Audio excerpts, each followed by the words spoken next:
സ്വാഗത പ്രസംഗകൻ സൂചിപ്പിച്ച പോലെ മഗ്‌രിബ് പ്രാർത്ഥനയോട് കൂടി ഈ സംഗമം അവസാനിപ്പിക്കണമെന്നാണ് ഇപ്പോൾ നമ്മൾ നിശ്ചയിച്ചിട്ടുള്ളത്.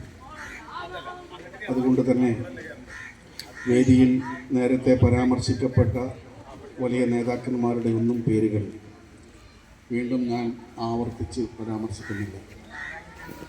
മാത്രവുമല്ല, ഇത് ഒരു സമരത്തിൻ്റെ തീച്ചൂളയിൽ നിൽക്കുന്ന ഒരാവശ്യത്തെ മുൻനിർത്തിയാണ് നമ്മൾ ഈ സംഗമം നടത്തുന്നത്. ഞാൻ ഓർക്കുകയാണ്,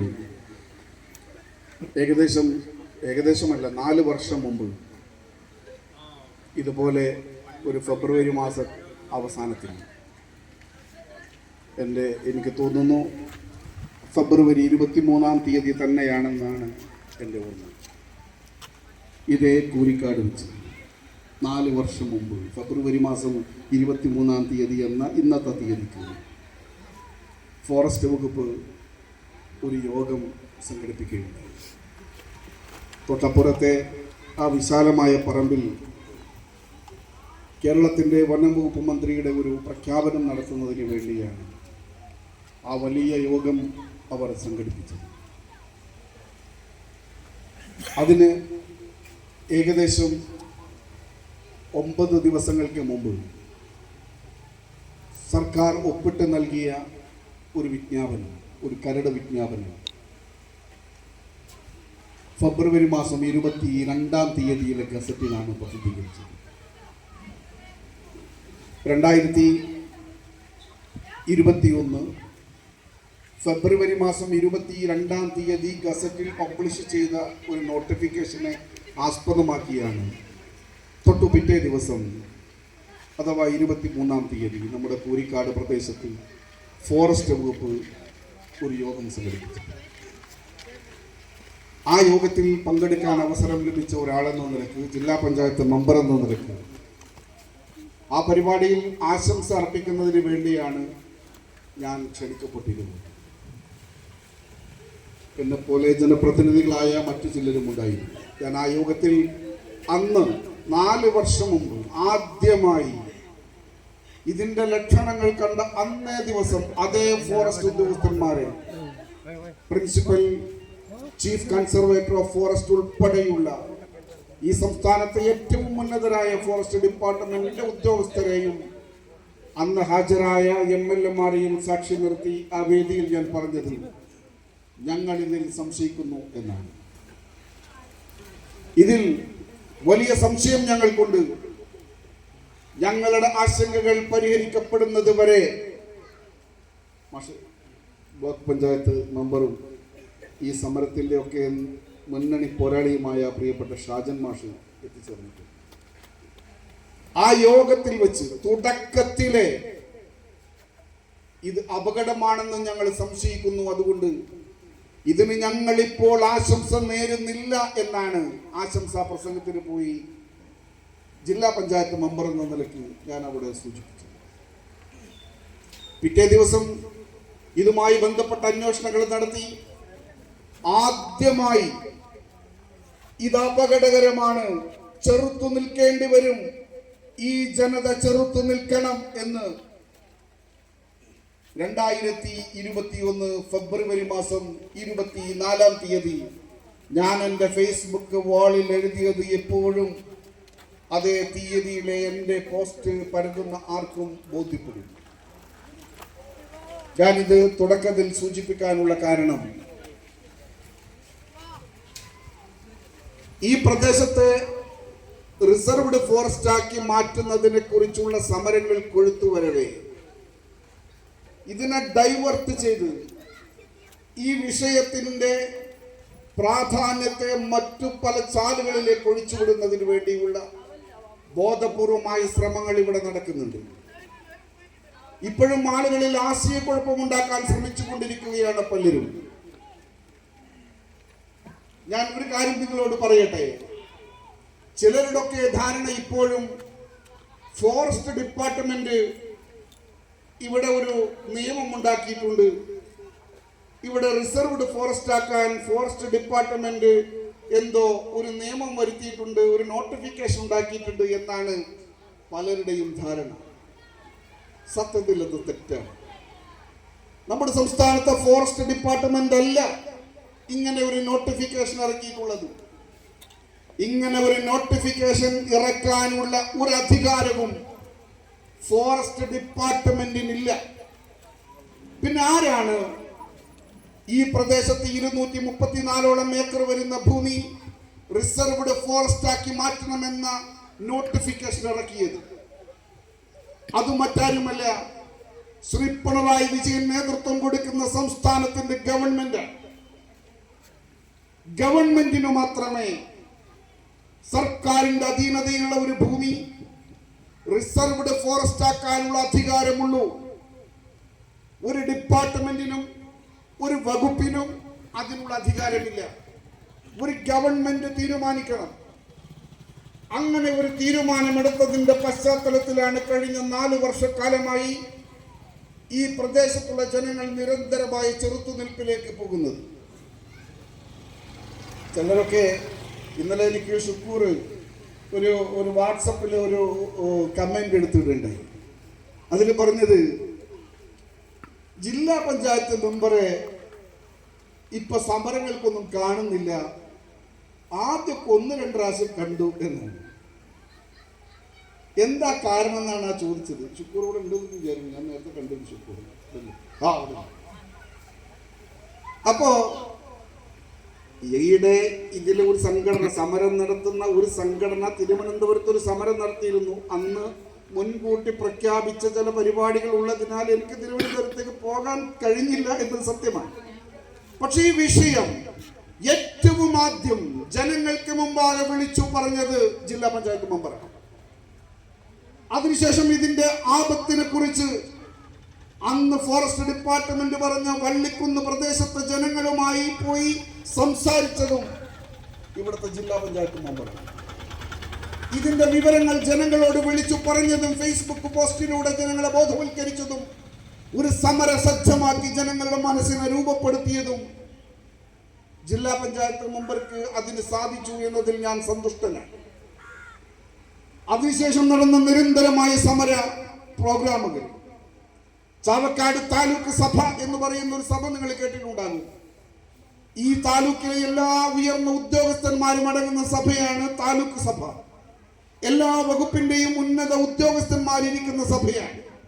ആ സഭയിൽ പ്രമേയം കൊണ്ടുവന്ന് ആ പ്രമേയം സർക്കാരിന്റെ ഉദ്യോഗസ്ഥന്മാരിരിക്കുന്ന യോഗത്തിൽ, സർക്കാർ ഉദ്യോഗസ്ഥന്മാരുടെ യോഗത്തിൽ ഐക്യകണ്ഠേന പാസാക്കി. അതിന്റെ വീഡിയോയും ഞാൻ എന്റെ ഫേസ്ബുക്കിൽ പോസ്റ്റ് ചെയ്തു. അതും കഴിഞ്ഞ്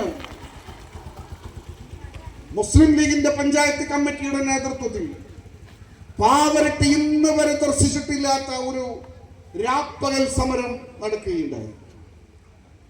പാവരട്ടിയുടെ ചരിത്രത്തിൽ ഒരു രാപ്പകൽ സമരം ഇന്ന് വരെ നടന്നിട്ടില്ല. അത് നടന്നത് ഈ പുഴയെ കാടാക്കാനുള്ള, റിസർവ്ഡ് ഫോറസ്റ്റ് ആക്കാനുള്ള തീരുമാനത്തിനെതിരായ ഒറ്റ സമരം മാത്രമേ നടന്നിട്ടുള്ളൂ.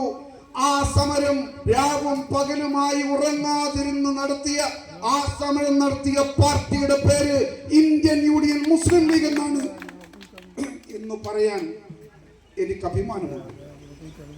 ശ്രീ ടി എൻ പ്രതാപൻ, നമ്മുടെ MP ആയിരുന്ന ടി എൻ പ്രതാപന്റെ സമരജാഥയിലും മുസ്ലിം ലീഗിന്റെ മുഴുവൻ ആളുകളും ഉണ്ടായിരുന്നു. മുസ്ലിം ലീഗ് അതിന്റെ സമരം തുടർന്നുകൊണ്ടേ പോവുകയാണ്. അങ്ങനെ തുടർന്ന് പോകുമ്പോ മുസ്ലിം ലീഗിനെ പരിഹസിക്കാൻ ചില ആളുകൾ, ഇന്ന് ഞാൻ ഫേസ്ബുക്കിൽ ഒരു പോസ്റ്റ് കണ്ടു. ആ പോസ്റ്റ് ഇത്രയാണ്: നിയോജക മണ്ഡലം മുസ്ലിം യൂത്ത് ലീഗിന്റെ നേതൃത്വത്തിൽ കണ്ടൽ ചെടികൾ നട്ടുപിടിപ്പിക്കുന്നു. അപ്പോൾ മുസ്ലിം ലീഗ് നടത്തുന്ന ഈ റിസർവ്ഡ് ഫോറസ്റ്റിനെതിരായ സമരം പരിഹാസ്യമല്ലേ? ഇതാണ് ചോദ്യം. ആ സഹോദരൻ അറിയില്ല ഇതെന്താ സംഭവം എന്ന്. റിസർവ്ഡ് ഫോറസ്റ്റ് ആക്കുക എന്നതിനെതിരെയാണ് മുസ്ലിം ലീഗിന്റെ സമരം. പക്ഷേ ഈ പുഴയിലെ, കടലിലെ ആവാസ വ്യവസ്ഥകൾ സംരക്ഷിക്കുന്നതിന് മുസ്ലിം ലീഗ് എതിരല്ല. ഇവിടുത്തെ തീരപ്രദേശങ്ങൾ സംരക്ഷിക്കുന്നതിന് മുസ്ലിം ലീഗ് എതിരല്ല. ഏതെങ്കിലും ഒരാൾക്ക് പറയാൻ കഴിയുമോ ഞാൻ കണ്ടൽക്കാടിനെതിരാണ്, കണ്ടൽക്കാടൊക്കെ ഞാൻ വെട്ടുമെന്ന് പറയാൻ പറ്റുമോ? പറ്റൂല. എന്താ കാര്യം? കണ്ടൽക്കാടുകൾ സംരക്ഷിക്കുന്നതിന് രാജ്യത്ത് വളരെ മുമ്പേ നിയമങ്ങളുണ്ട്. കണ്ടൽക്കാടുകൾ പാടില്ല എന്ന് പറയാനല്ല നമ്മുടെ സമരം. നമ്മുടെ സമരം ഈ പ്രകൃതിയെ ഞങ്ങൾ സംരക്ഷിച്ചു കൊള്ളാം, ഈ തീരത്തെ ഞങ്ങൾ സംരക്ഷിച്ചു കൊള്ളാം. കാലങ്ങളായി ഞങ്ങൾ ഇത് സംരക്ഷിക്കുന്നതാണ്. ഇവിടെ ഉണ്ടാകുന്ന കടലാക്രമണങ്ങളെ ചെറുക്കാൻ,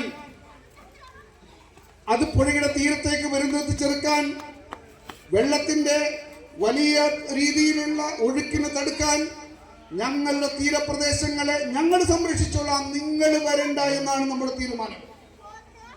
ഉദ്യോഗസ്ഥന്മാർ കോടതിയിൽ പറയുന്ന ഇതാണ്. കണ്ടൽക്കാടിനെതിരാണ് അവിടെയുള്ള ആളുകൾ, ആവാസ വ്യവസ്ഥക്കെതിരാണ് അവരെന്നാണ്. വീണ്ടും ആവർത്തിച്ച് ഞങ്ങൾ പറയുന്നു, ഞങ്ങൾ ഇവിടുത്തെ ആവാസ വ്യവസ്ഥക്കെതിരല്ല, പക്ഷെ ഞങ്ങൾ സംരക്ഷിച്ചു കൊള്ളാം. എത്രയോ വർഷങ്ങളായി ഇവിടെ ഈ താമസിക്കുന്ന മനുഷ്യരുടെയൊക്കെ പിതാക്കന്മാർ മുതൽ ഈ നാട്ടിന്റെ തീരപ്രദേശത്തെ സംരക്ഷിച്ചു വരികയാണ്. ഇതിന് തൊട്ടപ്പുറത്താണ് ഉസ്മാന്റെ വീട്. എത്രയോ വർഷങ്ങൾക്ക് മുമ്പ് ഉസ്മാൻ അവിടുത്തെ കണ്ടൽക്കാടുകളൊക്കെ ചെറുതായി കണ്ടൽ ചെടികളൊക്കെ നട്ടുപിടിപ്പിക്കാറുണ്ടായി. ഇവിടുത്തെ പഴമക്കാർ ഈ തീരപ്രദേശത്ത് ആക്രമിക്കാൻ പോയിട്ടില്ല. ഈ തീരവും ഈ പുഴയും ഈ ഗ്രാമപഞ്ചായത്തും ഇവിടെയുള്ള ജനങ്ങളും സംരക്ഷിച്ചു കൊള്ളാമെന്നാണ് നമ്മുടെ വാദം. പക്ഷേ ഫോറസ്റ്റ് റിസർവ്ഡ് ഫോറസ്റ്റ് ആക്കുമ്പോ പിന്നീട് ഇവിടെ വരുന്ന നിയമം കേരള ഫോറസ്റ്റ് ആക്ട് ആണ്. അത് വരുന്ന സമയത്ത് ഇന്നാട്ടിലെ ജനങ്ങൾ തടയില്ലാത്ത നിയമങ്ങൾക്ക് വിധേയമാകും. ഒരു ചെറിയ ചെടി നിങ്ങൾ എടുത്തു മാറ്റിയാൽ 3 വർഷം നിങ്ങളെ ശിക്ഷിക്കാവുന്ന വകുപ്പുകളുണ്ട് ഫോറസ്റ്റ് ആക്ടിൽ. അതുപോലെയുള്ള എന്തൊക്കെ കാര്യങ്ങൾ, ഒരു ജീവി ചത്തുപോയാൽ, ഒന്ന് തീ പിടിച്ചാൽ അതിനെ പോലീസിനെ അറിയിച്ചില്ലെങ്കിൽ അതിന് ശിക്ഷയുണ്ട് എന്ന് തുടങ്ങി നമ്മുടെ ഇന്നത്തെ ജീവിത സാഹചര്യങ്ങളുടെ സ്വാതന്ത്ര്യങ്ങൾ മുഴുവൻ കവർന്നെടുക്കുന്ന നിയമമാണ് ഫോറസ്റ്റ് റിസർവ്ഡ് ഫോറസ്റ്റ്. ആ റിസർവ്ഡ് ഫോറസ്റ്റ് ആക്കാൻ കേരള ഫോറസ്റ്റ് നിയമത്തിന്റെ 4-ാം വകുപ്പ് പ്രകാരം ഒരു നോട്ടിഫിക്കേഷനാണ് ഈ സംസ്ഥാനത്തിന്റെ ഭരണകൂടം കൊണ്ടുവന്നത്. എങ്ങനെയാണ് ഇത് പിൻവലിക്കുക? 4-ാം വകുപ്പ് മുതൽ 19-ാം വകുപ്പ് വരെയുള്ള ഏകദേശം 16 വകുപ്പുകളിലൂടെ കടന്നുപോയിട്ടാണ് ഒരു പ്രദേശം റിസർവ്ഡ് ഫോറസ്റ്റ് ആവുക. ഈ പ്രദേശം ഇപ്പോൾ റിസർവ്ഡ് ഫോറസ്റ്റ് ആയിട്ടുണ്ടോ? ഇല്ല. റിസർവ്ഡ് ഫോറസ്റ്റ് ആകണമെങ്കിൽ കേരള ഫോറസ്റ്റ് ആക്ടിന്റെ 19-ാം വകുപ്പ് പ്രകാരം സംസ്ഥാന സർക്കാർ അതുവരെയുള്ള വകുപ്പുകളുടെ എല്ലാം സാറ്റിസ്ഫൈ ചെയ്തുകൊണ്ട് ഒരു ഡിക്ലറേഷൻ നടത്തണം. ആ ഡിക്ലറേഷൻ ഇന്ന് വരെ നടന്നിട്ടില്ല. പക്ഷേ അതിലേക്ക് പോകാനാണ് സർക്കാർ മുന്നോട്ട് പോകുന്നത്. ഈ പ്രദേശത്തുള്ള ജനങ്ങളുടെ ആശങ്ക എങ്ങനെയാണ് അവസാനിപ്പിക്കാനാവുക? 2 ഘട്ടത്തിൽ ഇത് അവസാനിപ്പിക്കാനാകും. കഴിഞ്ഞ 5 വർഷമായി നമ്മൾ ഈ സർക്കാരിനോട് പറയുന്നത് അതിലെ ഒരു മാർഗമാണ്. ആ മാർഗം എന്തെന്നാൽ, ഇപ്പോൾ സംസ്ഥാന സർക്കാരിന്റെ മുന്നിലുള്ള ഫയൽ ഫോറസ്റ്റ് ഡിപ്പാർട്ട്മെന്റിൽ നിന്ന് ആ ഫയൽ മന്ത്രി തിരിച്ചു വാങ്ങിച്ചാൽ, നിങ്ങൾക്കറിയാം, ഞാൻ ഒരു മന്ത്രിയുടെ സെക്രട്ടറിയായി ജോലി ചെയ്തയാളാണ്. സെക്രട്ടേറിയറ്റിൽ നിന്ന്, വകുപ്പിൽ നിന്ന് ഒരു ഫയൽ മന്ത്രി കാണണമെങ്കിൽ നിസ്സാരമായ കാര്യമേ ഉള്ളൂ. പ്രൈവറ്റ് സെക്രട്ടറി ഒരു ചെറിയ കുറിപ്പ് താഴേക്ക് കൊടുക്കും. പ്രിൻസിപ്പൽ സെക്രട്ടറിക്ക്, ആ വകുപ്പിന്റെ സെക്രട്ടറിക്ക് ഒരു ലെറ്റർ കൊടുക്കും. The minister desires to see the file. Please circulate, അല്ലെങ്കിൽ kindly circulate the file number so and so. ഇന്നാലിന്ന ഫയൽ മന്ത്രി കാണാൻ ഉദ്ദേശിക്കുന്നു, അത് മന്ത്രിക്ക് സർക്കുലേറ്റ് ചെയ്താലും എന്ന് പറഞ്ഞ് മന്ത്രിയുടെ പ്രൈവറ്റ് സെക്രട്ടറി ഒരു കത്ത് കൊടുത്താൽ ആ ഫയൽ മന്ത്രിയുടെ ടേബിളിലേക്ക് എത്തും. ആ ഫയൽ വാങ്ങി മന്ത്രി the proposal may be cancelled എന്ന് പറഞ്ഞൊരു ഒപ്പിട്ട് ക്യാബിനറ്റിലേക്ക് വെച്ചാൽ അന്ന് അവസാനിപ്പിക്കാവുന്നതേയുള്ളൂ ഈ സംഭവം. പക്ഷേ ഇവിടുത്തെ ഭരണവർഗവും MLA-യും ഇതിനെ മാറ്റി മാറ്റി പറഞ്ഞുകൊണ്ടേയിരിക്കുകയാണ്. എങ്ങനെയാണ് ഇത് സാധിക്കുക? ഞങ്ങൾ ഇതിനെതിരാണ്, ഞങ്ങൾ കമ്മിറ്റി പാസ്സാക്കിയിട്ടുണ്ട്, ഞങ്ങൾ ആലോചിക്കുന്നുണ്ട്, അവരുമായി ചർച്ച ചെയ്യുന്നുണ്ട് എന്തൊക്കെ പറഞ്ഞ് ഈ പ്രദേശത്തെ ജനങ്ങളെ മുഴുവൻ പൊട്ടീസാക്കുന്ന ഇടപാടാണ് സംസ്ഥാനത്തിന്റെ ഭരണകൂടം ചെയ്തുകൊണ്ടിരിക്കുന്നത്. ഒന്നുമില്ല. MLA വിചാരിച്ചാൽ, മന്ത്രിയോട് പറഞ്ഞാൽ, മന്ത്രി ഫയൽ തിരിച്ചു വിളിച്ചാൽ ആ ഫയലിന്റെ അടിയിൽ the proposal may be cancelled എന്ന് എഴുതി ഒരു ഒപ്പ് വെച്ചാൽ അന്ന് അവസാനിക്കും ഈ ഭീതി മുഴുവൻ. ഈ തീരപ്രദേശത്തുള്ള ആയിരക്കണക്കായ മനുഷ്യരുടെ ഭീതി അവസാനിപ്പിക്കാൻ ഈ MLA-ക്കും സർക്കാരിനും ചെറിയൊരു കാര്യം മാത്രമേ നടത്താനുള്ളൂ. രണ്ടാമത്തെ ഒരു കാര്യം ഞാൻ പറഞ്ഞു തരാം.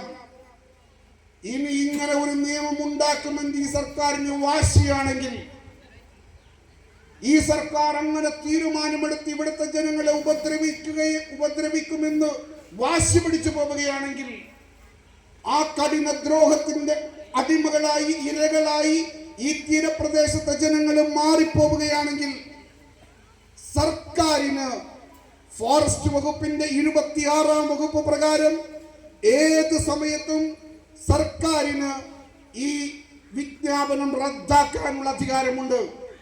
ഞാൻ ഒരു കാര്യം ഉറപ്പായി പറയുന്നു, വരുന്ന മെയ് മാസത്തോടു കൂടി ഈ സർക്കാർ അവസാനിക്കുമ്പോ നിങ്ങൾ ഇനി ഇത് റിസർവ്ഡ് ഫോറസ്റ്റ് ആക്കി പ്രഖ്യാപിച്ചാൽ പോലും കേരള ഫോറസ്റ്റ് ആക്ടിൽ 26 എന്ന ഒരു വകുപ്പുണ്ടെങ്കിൽ ആ വരുന്ന മെയ് മാസത്തിന് ശേഷം ഐക്യ ജനാധിപത്യ മുന്നണി കേരളത്തിന്റെ അധികാരത്തിൽ വന്നാൽ ഈ നിയമം പിടിച്ച് ഈ പണിയിലേക്ക് വലിച്ചെറിയും എന്ന കാര്യത്തിൽ യാതൊരു സംശയവും വേണ്ട. ഈ ജനങ്ങളെ സംരക്ഷിക്കാൻ ഇന്ത്യൻ യൂണിയൻ മുസ്ലിം ലീഗും ഐക്യ ജനാധിപത്യ മുന്നണിയും ബാധ്യസ്ഥരാണ്. ഇവിടെയുള്ള ജനങ്ങളുടെ നെടുവീർപ്പുകൾ ഏറ്റുപിടിക്കേണ്ടത്, ഇവിടെയുള്ള മനുഷ്യരുടെ സങ്കടങ്ങൾ ഏറ്റുപിടിക്കേണ്ടത്, ഇവിടെയുള്ള ജനങ്ങളുടെ ആവലാതികൾ ഏറ്റുപിടിക്കേണ്ടത് ഐക്യ ജനാധിപത്യ മുന്നണിയാണ് എന്ന കൃത്യമായ ബോധ്യം ഞങ്ങൾക്കുണ്ട്. ഞങ്ങൾ അധികാരത്തിൽ വന്നാൽ ഒരു സംശയവും വേണ്ട, ഈ നിയമം നമ്മൾ എടുത്ത് ഈ പുഴയിലേക്ക് വലിച്ചു താഴ്ത്തും. അതുകൊണ്ട് സ്നേഹമുള്ളവരെ, ഞാൻ ദീർഘിപ്പിച്ച് സംസാരിക്കുന്നില്ല. ചെറിയ ഒരു സമയമാണുള്ളത്. ഇവിടെ മുഖ്യ പ്രഭാഷണം നടത്തുന്നതിന് വേണ്ടി മുസ്ലിം യൂത്ത് ലീഗിന്റെ ജില്ലാ പ്രസിഡന്റ് പ്രിയങ്കരനായ സനൗഫൽ എത്തിയിട്ടുണ്ട്. നമ്മുടെ ഈ സമരത്തിന്റെ കൂടെ നിൽക്കുന്ന നമ്മുടെ ഈ പ്രദേശത്തിന്റെ ജനപ്രതിനിധി കൂടിയുള്ള ഷാജൻ മാഷുണ്ട്, ഖാദർക്ക, എല്ലാവരും കൊണ്ട് ഞാൻ പേര് പറയുന്നില്ല. അതുകൊണ്ട് ഈ സമരം ഇവിടെ അവസാനിക്കുന്നില്ല. യൂത്ത് ലീഗിന്റെ മണ്ഡലം നേതാക്കന്മാർ ഇവിടെ ഇരിക്കുന്നുണ്ട്. അവര് വന്നിട്ടുള്ളത് അടുത്ത ആഴ്ച ഇങ്ങോട്ട് വന്നതിന് പകരം ഈ മാർച്ച് ചുക്ക് ബസാറിൽ നിന്ന് കൂരിക്കാട്ടേക്ക് വന്നതിന് പകരം ഇനി കൂരിക്കാട് നിന്ന് അടുത്ത പാടൂർ വരെ ഈ ജാഥ നടത്താൻ മുസ്ലിം യൂത്ത് ലീഗ് തീരുമാനിച്ചിട്ടുണ്ട് എന്നറിയിക്കാനാണ്. അവസാനിക്കുന്നില്ല ഈ സമരം. ഈ അവകാശം, ഈ ജനങ്ങളുടെ ഭീതി മാറുന്നത് വരെ ഇന്ത്യൻ യൂണിയൻ മുസ്ലിം ലീഗും അതിന്റെ പോഷക സംഘടനകളും ജനങ്ങളുടെ മിടിക്കുന്ന ഹൃദയത്തോടൊപ്പം ഉണ്ടാകും എന്ന് മാത്രം പറഞ്ഞുകൊണ്ട് ഈ യോഗം ഉദ്ഘാടനം ചെയ്തതായി അറിയിച്ചുകൊണ്ട് അവസാനിപ്പിക്കുന്നു. അഭിവാദ്യങ്ങൾ.